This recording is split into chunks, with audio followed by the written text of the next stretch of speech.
नमस्कार आज भिडियो रे आम शिखा जैम्प सर्वर केमिति डाउनलोड करिवा एवं इंस्टॉल करी केमिति ताकू रन करा जीवो ता विषय रे आज आम जानिबा। तो प्रथमे जीवा ब्राउजर को जे कोन से ब्राउजर आपण ओपन करती पारंती एवं गूगल सर्च रे आपण को टाइप करबा पड़िबो जैम्प XAMPP से जैम्प डाउनलोड जो ऑप्शन आछी सेठी क्लिक करबा।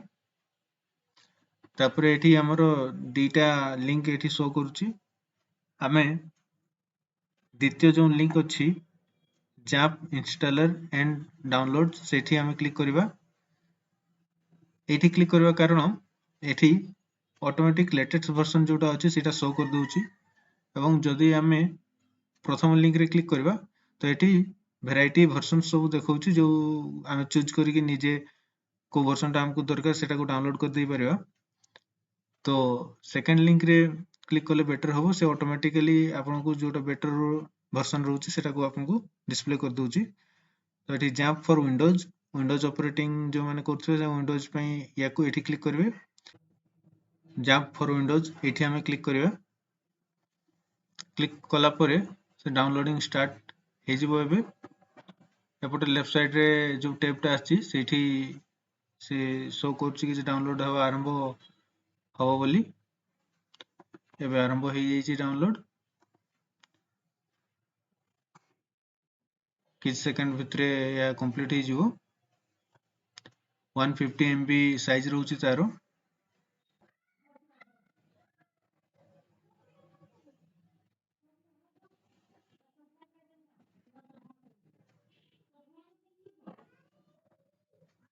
डाउनलोड एबे कंप्लीट हो जाइए हमें ताकू ओपन करबा जो फोल्डर रे अछि एटी सेव हेछि। एबे हम याको डबल क्लिक करिकी ओपन करबा।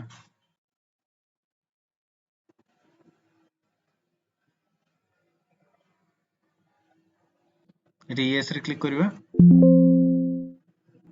Okay next next next next next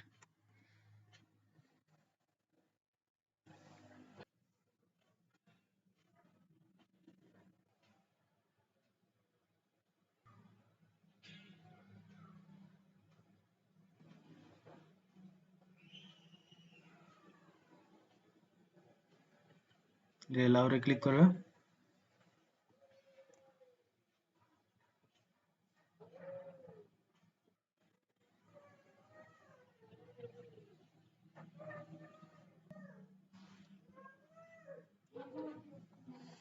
ये जो चेक बॉक्स अछि याको अनटिक करके फिनिश करले जैम्प ओपन होबनी।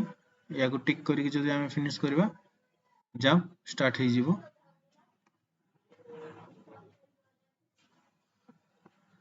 जैम्प एबे स्टार्ट हो जाइए।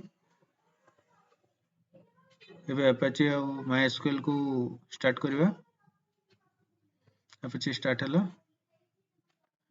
MySQL को भी स्टार्ट करबा। एटा अलाउ बटन करछि।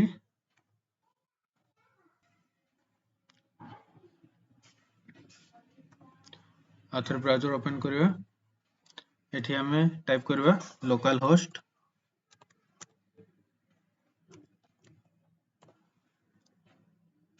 एवं एंटर प्रेस करबा। एठी आसी गला। एबे भलो भाबरे हम रन करूची phpMyAdmin हम डाटाबेस को ओपन करबा पे। तो एथिला आजिरो वीडियो।